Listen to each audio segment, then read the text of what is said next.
باتوں کا پتہ چلتا ہے، ان کی سچائی، ان کی جرت، ان کی بہادری کا پتہ چلتا ہے۔ جب بیٹے نے کہا ثم انت، پھر آپ ہے، اس کے جواب میں حضرت علی فرماتے ہیں قال ما انا الا رجل من المسلمین، ارے میرے بارے میں کیا پوچھتا ہے، میں تو مسلمانوں میں سے ایک مسلمان ہوں۔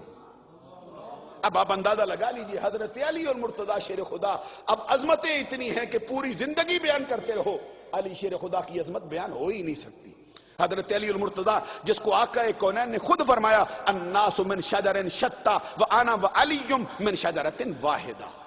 لوگ مختلف درختوں سے ہوتے ہیں لیکن زمانہ سن لے میں اور علی ایک درخت کے دو پھل ہیں، اور لوگوں کا حسب نسب اور ہوتا ہے لیکن زمانہ سن لے میرا اور علی کا حسب بھی ایک ہے، نسب بھی ایک ہے، میں اور علی دونوں ایک درخت کے دو پھل ہیں۔ اب میں امام بخاری کی صحیح کے بعد حضرت علی المرتضی شیر خدا کے قول کے حوالے سے ایک اور کتاب آپ کے سامنے پیش کرنا چاہتا ہوں جس کو صحاح ستہ میں تسلیم کیا گیا ہے، سنن ابن ماجہ، لکھنے والا امام ابو عبداللہ محمد بن یزید ابن ماجہ قزوینی شافی سنی۔ حضرات توجہ فرما لیجئے، یہ صحاح ستہ کے جتنے مؤلفین ہیں سارے کے سارے سنی، اور میں آپ کی خدمت عالیہ میں عرض کروں یہ پہلے سنی نہیں، سب سے پہلا سنی تو پھر خود حسن و حسین کا بابا ہے، جنہوں نے خود نعرہ لگایا تھا انا اہل سنت والجماع، میں اہل سنت و جماعت سے ہوں۔ یہ کتاب سنن ابن ماجہ، اس کا صفحہ نمبر 11 ہے میرے سامنے۔ حضرت علی المرتضی شیر خدا رضی اللہ تعالیٰ عنہ کا اپنا فرمان،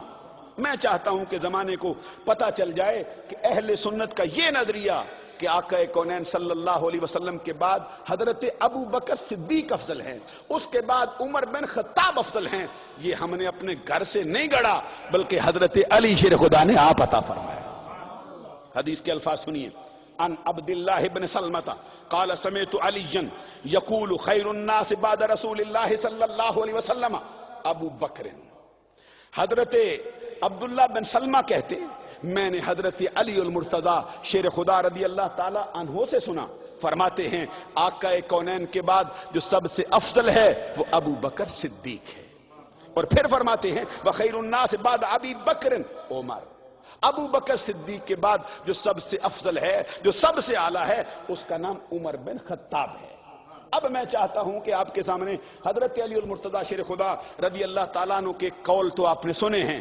اب میرے آقا حبیب کبریا احمد مجتبی محمد مصطفیٰ علیہ تحیت و ثنا کا کلام بھی سماعت فرما لیجئے۔ خود حضور نبی اکرم صلی اللہ علیہ وسلم نے کیا فرمایا ہے، یہ کتاب ہے میرے سامنے کنز الامال، جلد اس کی 11، صفحہ نمبر اس کا 560۔ میں آپ کی خدمت عالیہ میں پیش کرتا ہوں حضور نبی اکرم صلی اللہ علیہ وسلم کیا فرماتے ہیں، صفحہ نمبر 560، حدیث کا نمبر ہے 32645، یہ نمبر ہے۔ اس کتاب کے اعتبار سے حضرت ابو بکر کے بارے میں آقا کونین کیا فرماتے ہیں،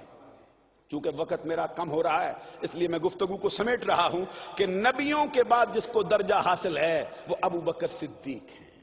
حضور نبی اکرم صلی اللہ علیہ وسلم فرماتے ہیں، حضرت ابو ہریرہ کی مرویات سے یہ حدیث ہے، ابو بکر و عمر خیر الاولین و خیر الآخرین و خیر اہل السماوات و خیر اہل الارضین الا النبیین والمرسلین۔ اگر سبحان اللہ کی آواز آ جائے تو بڑی خوبصورتی رہے گی کہ حضور نبی اکرم صلی اللہ علیہ وسلم نے آپ اعلان کیا ہے ابو بکر عمر 1 2 4 10 20 سے افضل نہیں، پہلوں سے بھی افضل ہے، پچھلوں سے بھی افضل ہے، جو اول ہوئے ان سے بھی افضل ہے، جو بعد میں ہوں گے ان سے بھی افضل ہے، آسمان والوں سے بھی افضل ہے، زمین والوں سے بھی افضل ہے، مگر یہ بات یاد رکھی جائے کہ یہ ان کی افضلیت نبیوں اور رسولوں کے بعد ہے۔ اب میں یہ عرض کروں گا حضور نبی اکرم صلی اللہ علیہ وسلم کا وہ مشہور فرمان بھی سن لیجئے جس کے راوی حضرت ابو درداء رضی اللہ تعالیٰ عنہ ہے۔ وہ فرماتے ہیں نبی اکرم صلی اللہ علیہ وسلم نے فرمایا واللہ ما طلعت الشمس ولا غربت على احد افضل من ابی بکر الصدیق الا ان یکون نبیا۔ حدیث سن کر سبحان اللہ کہنا یہ اہل ایمان کی علامت ہے۔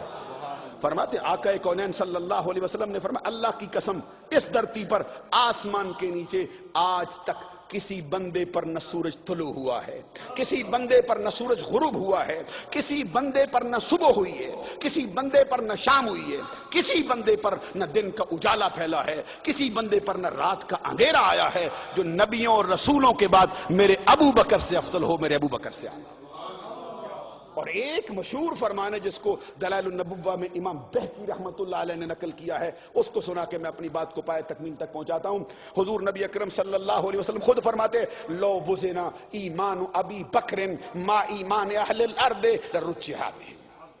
حضور فرماتے ہیں اگر میری امت کے سارے افراد کا ایمان ترازو کے ایک پلڑے میں ڈالا جائے اور میرے یار غار ابو بکر کے ایمان کو ترازو کے دوسرے پلڑے میں رکھ کر اس کا وزن کیا جائے، خدا کی قسم ابو بکر کے ایمان کا پلہ پھر بھی بھاری رہے گا، بھاری رہے گا، بھاری رہے گا۔ اور امام سیوطی رحمت اللہ علیہ نے بہت سے محدثین کا حوالہ دے کے مشہور حضرت علی شیر خدا کا فرمان نقل کیا ہے، جس میں حضرت علی فرماتے خیر هذه الامہ بعد نبیها ابو بکر، اس امت کے اندر سب سے بہتر ابو بکر صدیق ہے۔ اللہ تبارک و تعالی عمل کی توفیق سے مالا مال فرمائے۔ اگر کوئی غلطی مجھ سے سرزد ہو گئی ہو معافی کا طلبگار ہوں۔ وآخر دعوایا ان الحمدللہ رب۔ ماشاءاللہ۔